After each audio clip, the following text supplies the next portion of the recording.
নমস্কার বন্ধুরা, কেমন আছেন? প্রবাসী বাঙালির চ্যানেলে নতুন একটা ব্লগে সকলকে স্বাগতম। আজ সোমবার, সকাল এখন 9টা বাজে। আজ তো দোল পূর্ণিমা বা বসন্ত উৎসব। সকলকে না দোল পূর্ণিমার অনেক অনেক শুভেচ্ছা। সকালে আজ 8টায় উঠে পড়েছিলাম, উঠে একটু রুটি করে নিয়েছিলাম, আর রুটির সঙ্গে আমাদের জন্য একটু চা করে নিয়েছিলাম, আর ছেলেদেরকে দুধ দিয়েছিলাম। দুধ রুটি ওরা খেয়ে নিয়েছে, আমরা চা রুটি খেয়ে নিয়েছি। খাওয়া দাওয়ার পর তো আমি বাসন কোসন মেজে নিয়েছি, আর ওকে বললাম যেহেতু পূর্ণিমা কেটে যাচ্ছে একটু চিকেন নিয়ে আসো। ও তো চিকেনটা নিয়ে এসে রান্না বসিয়ে দিয়েছে। কত বাকি তোমার? এই তো হয়ে আসছে। আমি পরোটাগুলো ভাজবো, ওইদিকে রেস্টটা হলে ভালো হয়। হ্যাঁ, তো ওই দিকে বসালে হবে না? বড় এটার আবার জল আছে তো। ওই বড়টা বসিয়ে দাও, জলটা নাপ দিয়ে বসিয়ে দাও। আর ছেলেরাও তো 9:30টার সময় ঘর থেকে বেরিয়ে গেছে। নিচে আমাদের গার্ডেনেই হোলি খেলা হয়, সেখানে কালার নিয়ে একবার গিয়েছিল, শেষ হয়ে গেছে, আবার আনতে এসেছে বেলুনগুলো। আমাদের গ্রামে তো আমরা ছোট থেকে দেখে আসছি বেলুনের ভিতর কালার ভরে সেটা নিয়ে হোলি খেলা হয়। আর এখানে না, ওরা ছোট ছোট থলি কেনে, সেই থলির ভেতর কালারের জল ভরে সেটা দিয়ে হোলি খেলে। আমাদের তো এদিকে চিকেনটা হয়ে এসেছে। গ্রাম থেকে ওই সময় আমার মেয়েদের মেজদি মানে আমার মেজো যা ফোন করে বলছেন আমাদের এক পাড়ার জেঠিমা মারা গেছেন। তো আজ তো ভাত খেতে নেই। আমি বললাম চিকেন নিয়ে চলে এসেছে, চিকেনটা রান্না হয়ে গেছে। বললো ঠিক আছে, চিকেন হয়ে গেছে, তাহলে চিকেনের সঙ্গে একটু পরোটা রুটি করে নে, ভাত খাস না। তাই ভাত আর করলাম না, একটু পরোটা করে নিচ্ছি। বলছে এখনও তো পোড়ানো হয়নি, যতক্ষণ না পোড়ানো হয় ততক্ষণ খাওয়া চলে, তাই চিকেনটা করেছিস খেয়ে নে। তাই দুপুরে তো আর ভাত হবে না, পোড়ানো হয়ে গেলে বৈকালে ভাত হবে, তাই আমি একটু পরোটা করে নিলাম। এখানে তো রান্না করছি, আর চিকেনের বাড়তি চিকেনগুলো ফেলে দিয়েছিলাম, ওই জানালায় থলিতে করে রেখে দিয়েছি, কাকগুলো এসে গেছে খাওয়ার জন্য। আমি তো রান্নাটা একটু সকাল সকালই বসিয়েছি।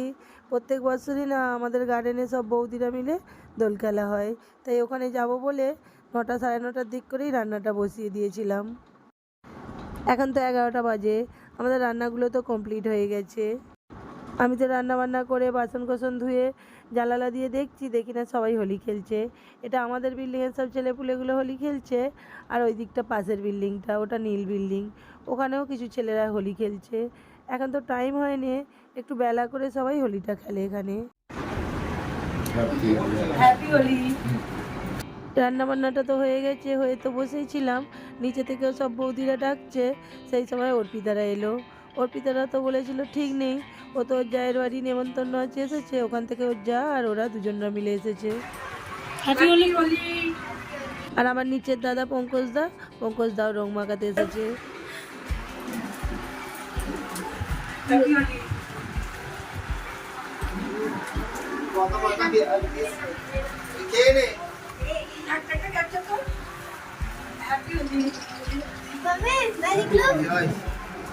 মল্লিকাও আছে, কিন্তু মল্লিকার ছোট ছেলে প্রতিমের না কাল পরীক্ষা আছে। ও তো সকাল থেকেই খেলছে, আর ওর মা যদি বাইরে বেরোয় ও তো আসবে, তাই ও আসেনি।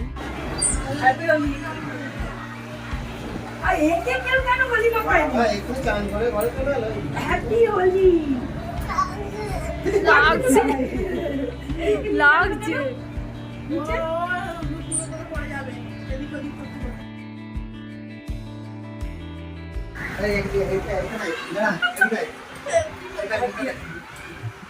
মামাকে করেছে গো, ওটা তো লাগছে।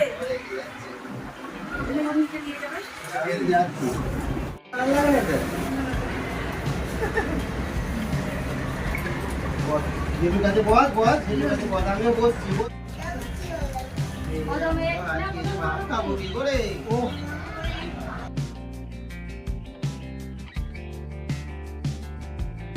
হ্যাঁ, মাখা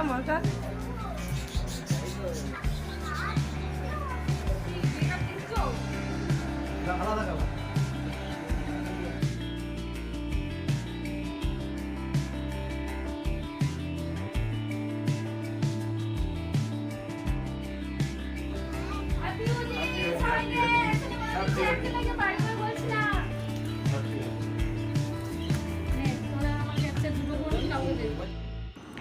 সবাই তো একে অপরকে রং লাগিয়েছে। ছেলেগুলো তো নিচে চলে গিয়েছিল, ছোটটা তো ফিরলো। ও ফিরতে তো অর্পিতা ওকেও ভূত করে দিল আবির মাখিয়ে। অংশুতে এসে ওদের কাছে চলে গিয়েছিল, ওরা দুজনে ফিরলো, আমার বড় ছেলে এখনো ফেরেনি। আমার তো রং মাখতে খুবই ভালো লাগে, কিন্তু সবই ভালো, ঘর সাফ সাফাই করবো, সবই করব, কিন্তু এই যখন শেষে চান করতে যাব না, রঙগুলো না উঠবে, তখনই ভালো লাগে না। সবার তো সবাইকে রং মাখানো হয়ে গেছে, আমি আর অর্পিতা তো দুজন দুজনকে রং মাখিয়েছিলাম না, দুজন দুজনকে রং মাখিয়ে হ্যাপি হোলি করে নিলাম। আমাদের হোলিটা সত্যিই হ্যাপি হোলি হয়ে গেল, দুজন দুজনকে তো রং মাখিয়ে পুরো ভূত করে দিয়েছি। অর্পিতা আমি তো দুজন দুজনকে আবির মাখালাম, আর ওদের দাদা তো আবার পাক্কা কালার নিয়ে এসে আমাকে পুরো লাগিয়ে ভূত করে দিল।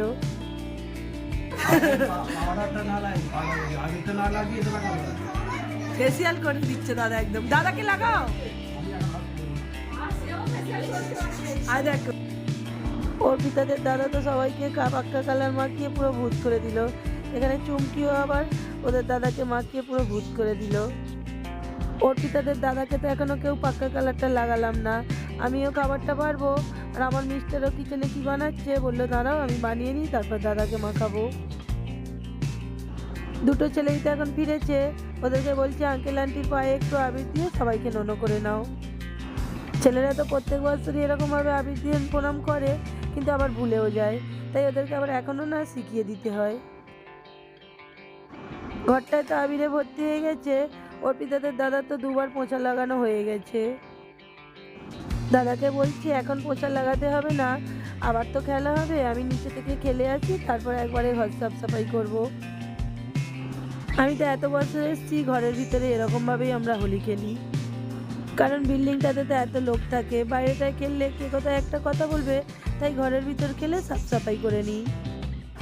আমার মিস্টার তো কিচেনে বাদাম দিয়ে, ডাব দিয়ে, দুধ দিয়ে সিদ্ধি বানিয়ে নিয়ে এসেছে সবার জন্য। আর কালকে তো বাঙালি দোকান থেকে একটু মট আর ফুটকড়াই আনা হয়েছিল, আবার অর্পিতা মিষ্টি নিয়ে এসেছে, সবাইকে ওটাও দিয়েছি হোলি খেলার পর মিষ্টি মুখ করার জন্য। এখানে তো আমরা সবাই হোলিটা খেলে নিয়েছি, এবার তো নিচে নামবো, ওদেরকে বললাম একটুখানি করে খেয়ে নে, তারপর নিচে নামবো।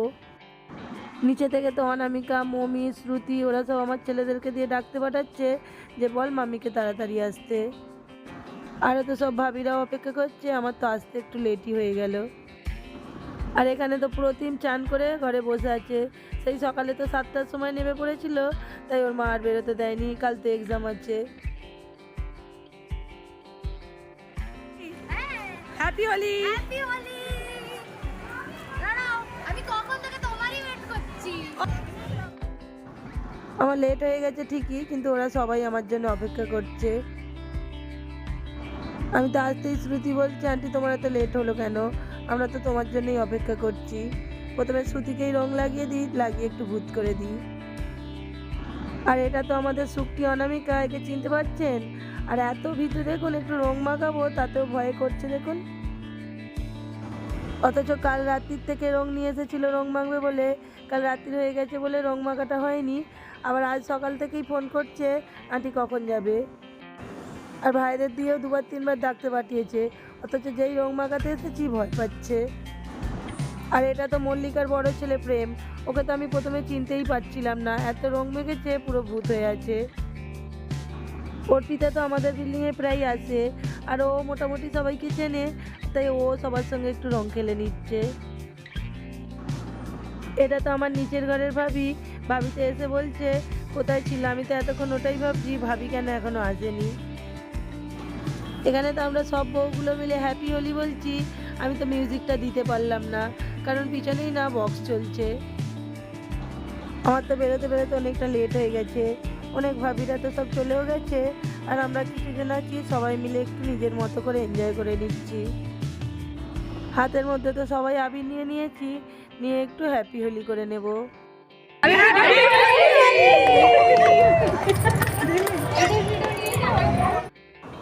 এই বৌদি তো এখানে খুব সুন্দর চামাল চামাল গানে ডান্স করছে।